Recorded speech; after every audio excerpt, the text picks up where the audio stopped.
All right, we're continuing with our build of the dovetail kitchen stool with splayed legs. I've got my mock-up here. The project calls for some dovetails. It's the most time-consuming part of the project, so I'm just going to dive right in.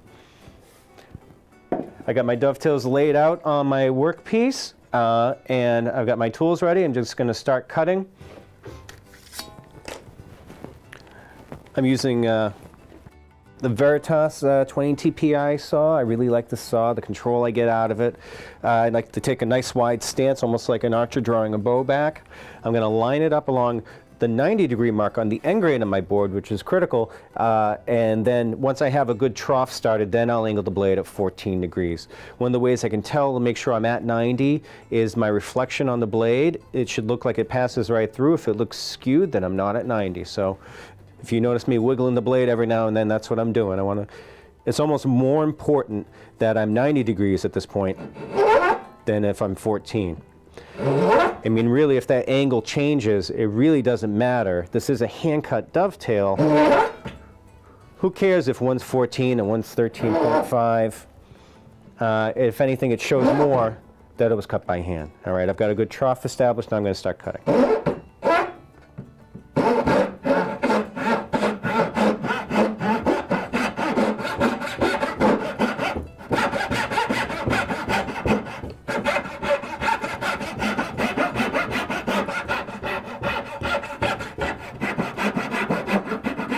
So now I've come down here, you'll see this mark here, that's my marking gauge scribe. I've darkened it a little bit with my 005 mechanical pencil. That's just so I can see. I'm going to bring this down to the marking gauge scribe on the front and then also on the back. Once I hit my scribe line on both sides, I'm going to draw back once. That'll level things out in between. I've got to be a little bit careful here because I am cutting along an angle. I find, don't get too nervous about it, just go to the scribe lines. The scribe lines are true. I'm going to cut all my left-leaning angles and all my right. I feel it builds up sort of your muscle memory by doing all of the left and all the right. You're not resetting your position, and you get more consistent results.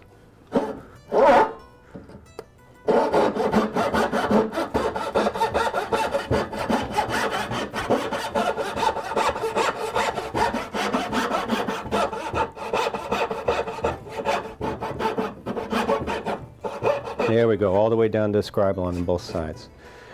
You can see I'm a little to one side of the pencil line on that, and that's fine. I like a small amount of variation.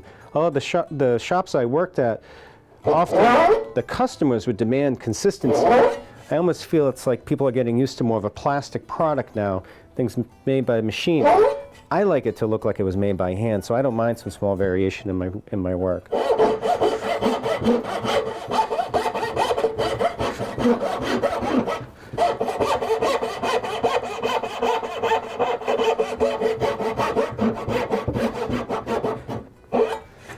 Taking the time to cut these by hand really adds a lot to the project. I think that it stands out to anyone viewing it that a person made this, a person took the time to go through and build this project.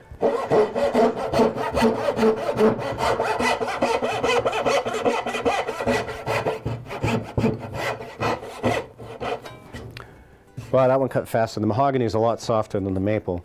That one sank right in.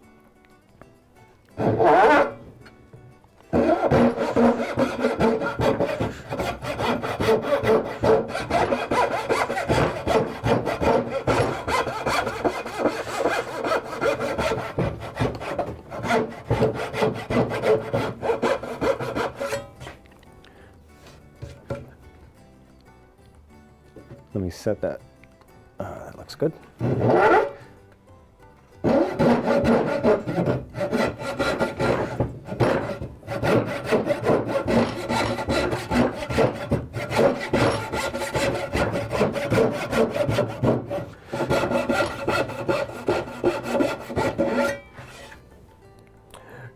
Going back to the talking about how it's done by hand, I really feel like dovetails are almost like handwriting. I walk into a shop and that I'm familiar with, where I know the craftsman, it's like noticing someone's handwriting, and you know who wrote it even though they didn't sign it. You know, the little variations that make the dovetail yours. I mean, I know what my dovetails look like. I know what my coworkers' dovetails look like, and you know, I really think it adds a lot to the piece. Now this is starting to vibrate a little bit because I'm so far away from the vise. I'm going to move this over to the other side so it doesn't vibrate on me so much.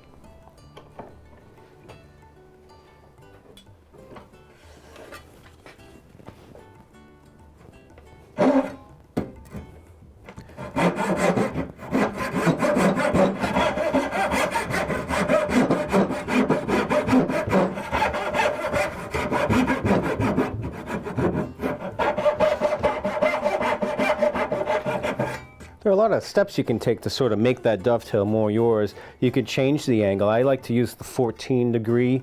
I really find that it's most dramatic. And I suppose that was always an issue because I really wanted it to show that was done by hand. Coming down to the small dimension, there's no router bit that can make that cut without breaking. You can also change the angle. Some people like to use the 1:6 or the 1:8 ratio. I think it's a nice look, but I just feel going from very wide to very small, it really stands out, and you can see the dovetails from across the room.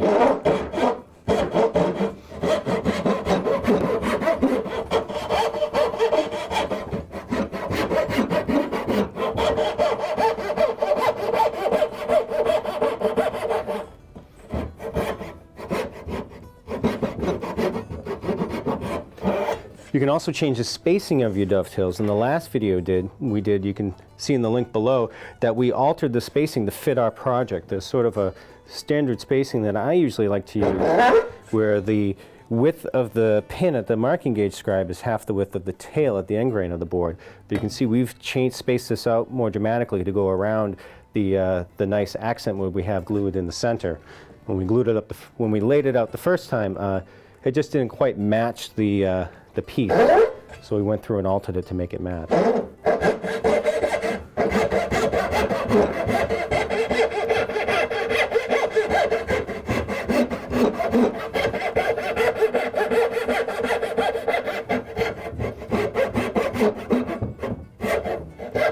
That's another nuance that you can bring to your project when you take the time to cut these by hand. If you're using a fixture, and a lot of them, you're just stuck with their placing.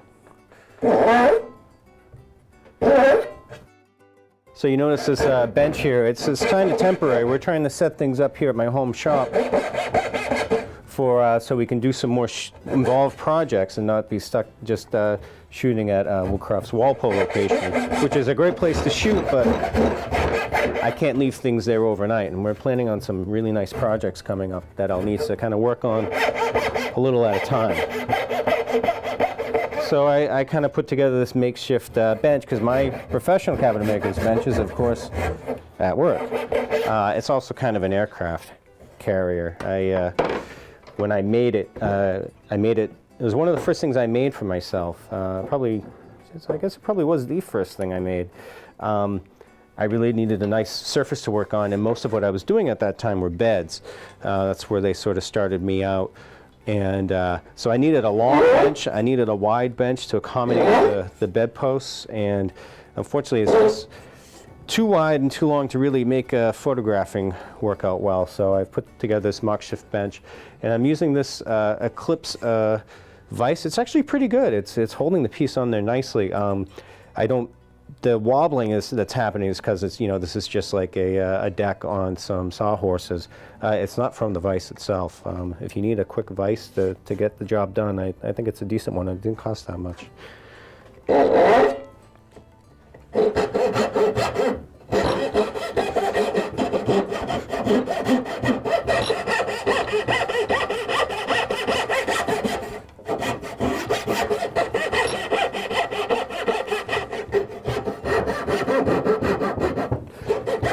But yeah, talking about dovetail spacing, I think in one of the early videos in this series I talked about how they vary regionally in historic pieces. Not quite down the line there. Hold on. As for example, the gardens and towns of Newport would space theirs very tightly together, and you go down to, say, Philadelphia, and they tend to choose a looser spacing. I actually kind of got in trouble one time making a piece. We had done a piece that was a Philadelphia piece, and I really put a lot of effort into it. Oops, slipped there. Really was happy to be building the project and wanted to kind of, you know, show that my skills were growing. I was getting better.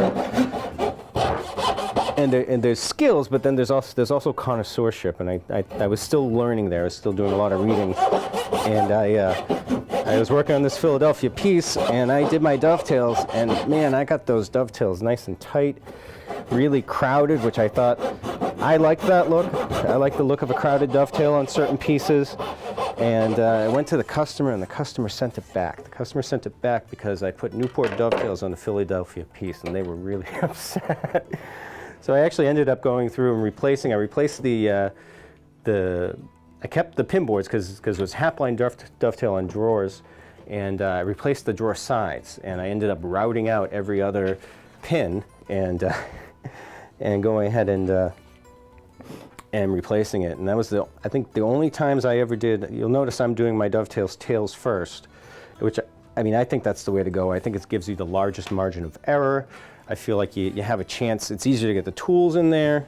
But the only times I ever did the pins first, if I was doing some sort of repair, either fixing that mistake that I made, or sometimes when someone would mess up their dovetail beyond repair, the drawer sides are either poplar or pine. They're cheap to replace, but the drawer fronts, that's your primary wood. And sometimes it might already have a carving on it. So you go ahead and do it pins first then, but in general I like tails first, much better. So now I've cut all of my tails. I've made the saw curves, and now I'm going to start removing the material in between. Now on the sides it's easy. I just turn it sideways in the vise and start cutting.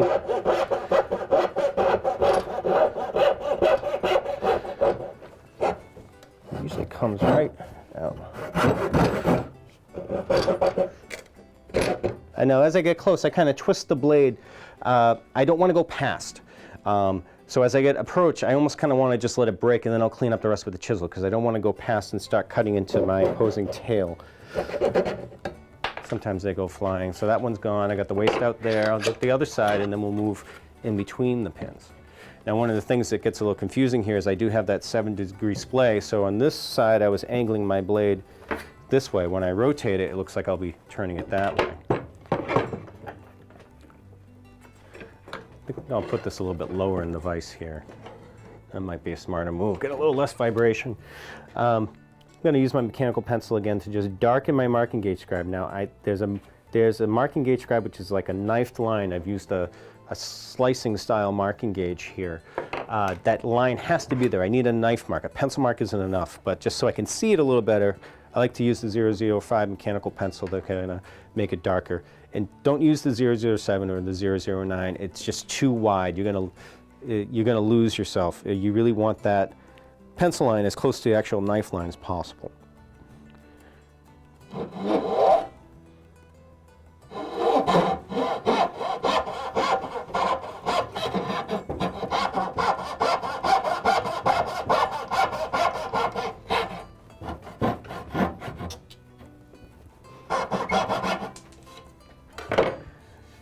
But getting back to the different styles of dovetails, I really liked seeing how different people cut it, different approaches. Some people with pins first, some people with tails first, and to kind of develop your own style, what works for you. This system really works well for me. So I've gone through and I've made a saw curve to cut my tails. This is the tail board. We're starting with the tail board, and now I'm starting to remove my waist. And just to be clear, these pieces are the waist.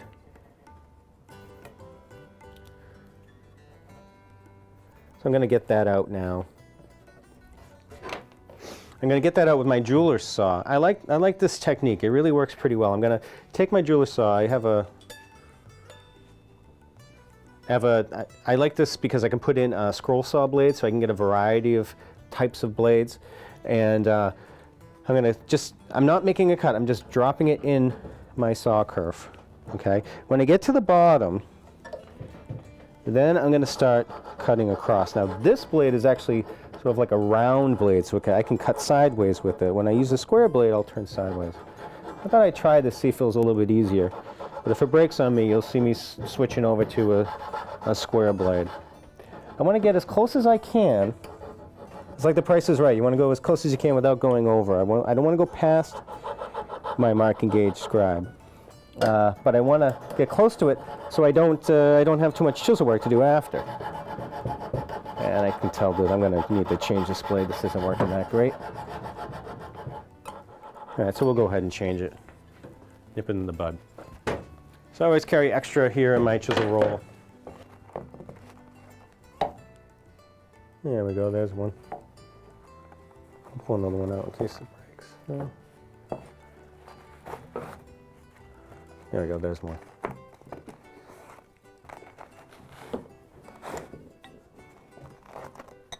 There we go, perfect. You'll see I have a variety of chisels here. It's quite a few. We'll be using some of them later. Some of them specialized, some of them are just, you know, a higher grade steel. We'll go ahead and change this jeweler's saw blade. Pretty easy to do, so I'll loosen this here, loosen that. I want the teeth pointing towards the handle. You can just kind of, if you can't see it, you can kind of rub your thumb down. I'll rotate that. This jeweler's saw has really steered me well. I remember first trying with like a coping saw blade, and that worked okay, but the blades are fat, which means they don't fit in the saw kerf as well. And they're only available in like coarse, medium, and fine, and the fine isn't that fine. By switching to this jeweler style saw, which wasn't that much, I was able to use any style of coping saw blade that I like, just the ones without the pins. That feels nice and tight. All right. So let's get back to it. So it really works well. So I'm gonna drop it into my saw kerf. I'm gonna get close to my marking gauge scribe. When I get there, I'm gonna start moving it back and forth. I'm not cutting really. I'm just sort of making it so I can rotate, because now I kind of abandoned my experiment with the round style blade, and I've gone to a straight, so it needs to face the way it's cutting. I'm going to have some chopping to do on this one because it wants to kind of follow the path of the old blade, which I wasn't pleased with. But we'll get it closer on the next one.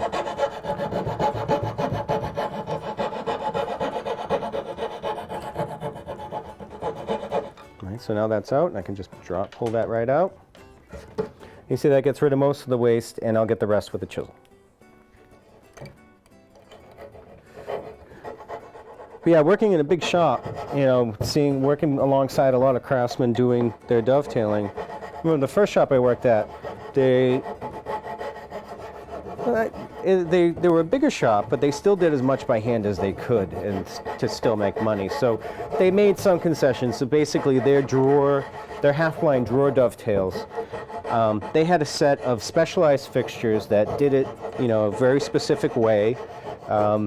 It worked great, and it sped the process up and made it so they can, you know, make the margin they needed to make, you know, to keep everyone gainfully employed.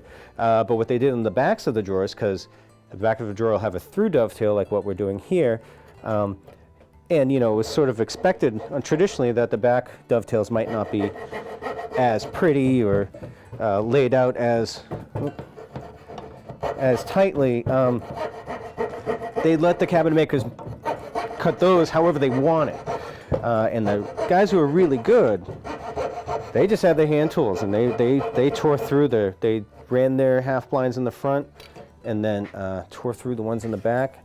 But it was interesting to see the sort of intermediary people, the people who were good but, you know, still kind of fine-tuning and finding their way, how some of those guys did it.